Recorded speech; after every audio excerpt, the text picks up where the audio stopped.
एक एक नदियां फिर से नंबर वाइज। पहला नोट कर लीजिए दामोदर नदी, दामोदर नदी, दामोदर नदी। दामोदर नदी के बाद नोट कर लीजिए स्वर्णरेखा नदी, स्वर्णरेखा नदी। इनका जल भी बंगाल की खाड़ी में गिरता है। तीसरे नंबर पे नोट कर लीजिए वैतरणी नदी, वैतरणी नदी। इनका नदी का भी जल बंगाल की खाड़ी में गिरता है। चौथे नंबर पे नोट कर लीजिए महानदी, महानदी का भी जल बंगाल की खाड़ी में गिरता है। और पांचवें नंबर पे नोट कर लीजिए गोदावरी नदी। तो गोदावरी नदी का भी जल कहाँ गिरता है?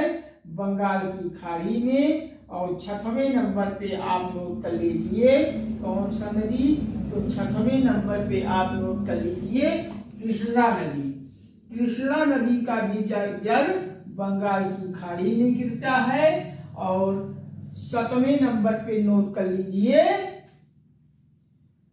पेन्नार नदी। तो पेन्नार नदी का भी जल बंगाल की खाड़ी में गिरता है।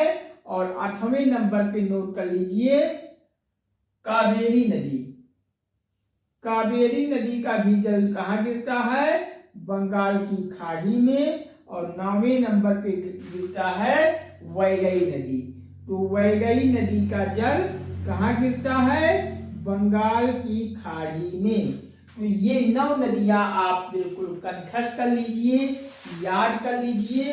यही 9 नदियां बंगाल की खाड़ी में अपना जल गिराती हैं। कौन कौन? दामोदर नदी, स्वर्णरेखा नदी, वैतरणी नदी, महानदी नदी, गोदावरी नदी, कृष्णा नदी, पेन्नार नदी, कावेरी नदी, वैगई नदी।